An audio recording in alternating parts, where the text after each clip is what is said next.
That's Abby from Vermilion, Ohio.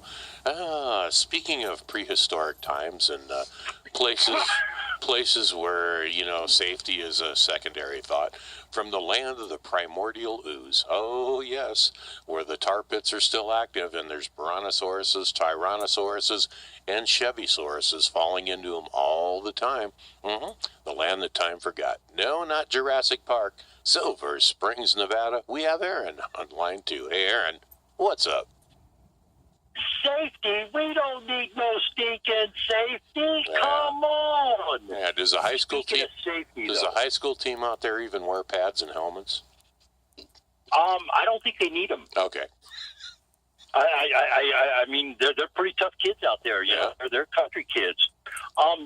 Yesterday I had mentioned that I was going to talk about Villa Tierra. It's a city in Argentina.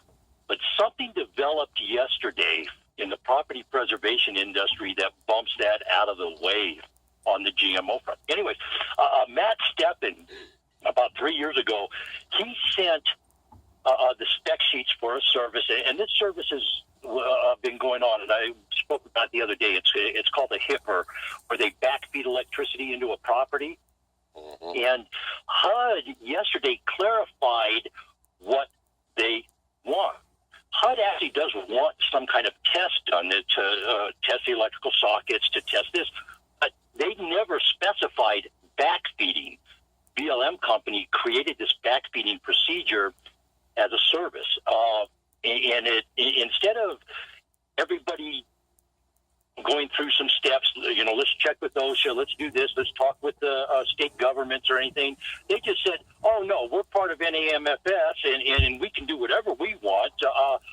And yesterday, and this is crazy, yesterday, one of the instructors, that girl, Jennifer Orr, I mentioned her the other day, that BLM was sending her out, she's a representative, going out and training people how to backfeed electricity into a house. She told people in the field that the state of New Jersey's laws do not apply because this is a HUD home. And guess who got slapped around yesterday by the state of New Jersey? As well they should, yes. Yes, but what happened yesterday, and this was huge, years ago, Matt Steppen, like I said, 3 years ago, he sent the spec sheets into John Griswold. And I don't know how to say the word emeritus or however that word is. Emeritus. He's the guy for OSHA that does all the testing and stuff and comes up, is this safe? He helps develop safety regulations for job site and workshops and stuff like that. But he looked at this and just flat out said no. So OSHA says no to this. So for 2.5 years now, we've been trying to get somebody to acknowledge it. Finally, yesterday, after Maine says no, after New Jersey says no, HUD, and we got to tip our hat to Craig Carnes down there. HUD said, okay, this service comes off the table. We're not requesting this service until you figure out how to do it safely.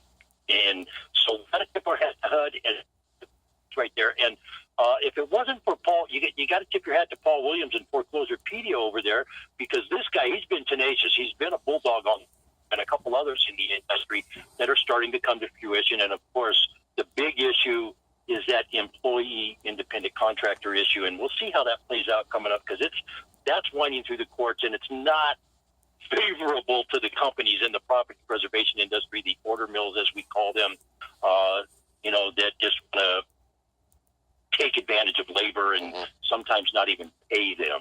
So we'll see how that works out. But tip of the hat to Craig Carnes and HUD for taking that service off the table, because it's very, very dangerous. And the big concern is, and I don't think people understand, there's no power to the house. There's still a line going to it. And when you start pushing electricity into the house, it has nowhere to go but back into the grid. And that's where the problem lies with that whole scenario. So, tip of the hat to everybody. Some good news for a change for labor, if you will, because, let's think about it.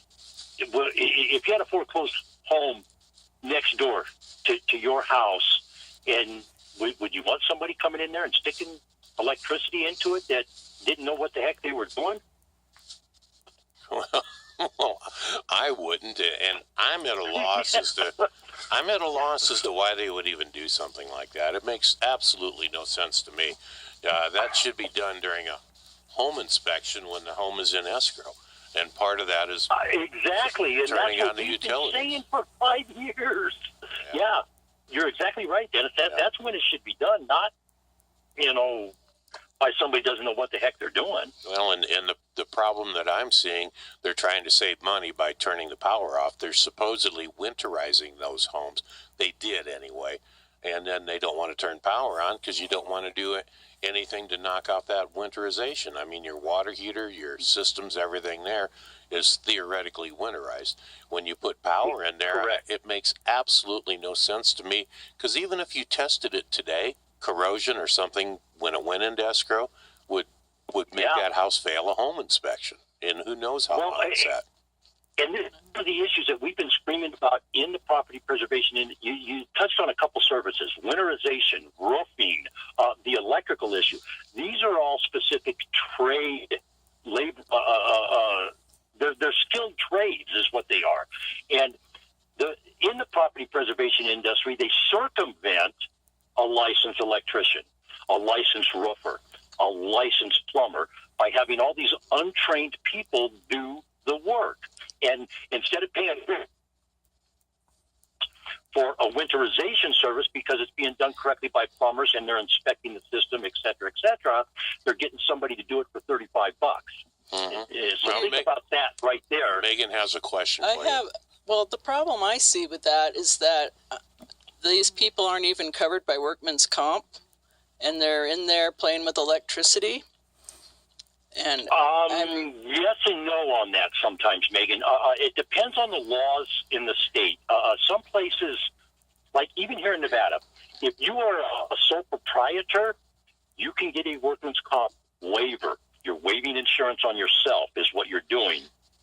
However, like our company, what we did to get around the workman's comp, not to get around it, but to with it, we used what is called a personal employee organization, or a PEO, and you basically, all your employees are leased from that company, and because they have 50, 60, 70,000 employees nationwide, they're able to afford workman's comp, and your fees for the company, like we pay 25% or 25% is what it was. So if you would work for me this week and I paid you $100, I would send PEO $125, and that would compensate my payroll tax liability, workman's comp, the PEO's fees, and stuff like that. What you're touching on right there, Megan, there are problems. They say there's like 70,000 property preservation contractors across the country, and I'm betting 50% of them are without compensation because of that rule. Mm-hmm. If you're sole proprietor, you don't have to carry. A lot of states have that. So that is a huge problem right there. If they don't have it and they blow themselves across the room, taxpayers pick it up. Well, as a former chairman of IBW, International Brotherhood of Electrical Workers, having seen what can happen when things go wrong, anyone that allows an unlicensed electrician to work on their home is looking for trouble. They better have good fire insurance. This is what I know about electricity. You do not stick a bobby pin in the socket. Just don't do it. Yeah. That's all I know. Yeah, lick your fingers and test it. That's how you know it's hot. Mm-hmm. Wow. Well, Aaron, how do we contact you at Alliday LLC if we have any questions or comments about what we talked about today? 775-230-9915, and of course foreclosurepu.org, folks, for all that information. He's got a lot of information over there. www.allidayllc.com on that World Wide Web, folks. Hey, it's going to be a great weekend, but I don't want to hear any stories about anybody getting 6 hours of gym time in 5 minutes. Oh, yeah. I mean, I thought about that for a minute. One glass of wine, an hour at the gym. Yep. Wow, in 5 minutes, I could put 6 hours in. Yeah, you could. Let's not hear any of that. Let's have a great time. Let's all be safe out there. Alrighty, that's Aaron from Silver Springs, Nevada, actually up at the Wynema Ranch right now, and he's right. I mean, I think that's the one glass of wine is something you'd take in the evening before bedtime, something to relax you, and it probably has some medicinal properties in it that helps you feel better. At least I would think so. Well, it's also good with a steak. A nice glass of red wine. Well, yeah, helps you digest. Sure, it does all those good things, and if one glass is good, I guess 5 or 6 would be even better. But since I don't drink, I wouldn't know. That's part of my past. Got a quick one here. Good morning, Dennis. Hey there, ladies and gentlemen. You got it, Wilson. He's a Raider rooter just like me. I want everybody to have a great, great, great weekend. Tune in. Maybe me and that guy over there, that lunatic in the mountain, maybe we'll do a podcast here and we're not into attaboys. Hey, let's all have a good weekend. Let's have a great time. Let's all be safe out there.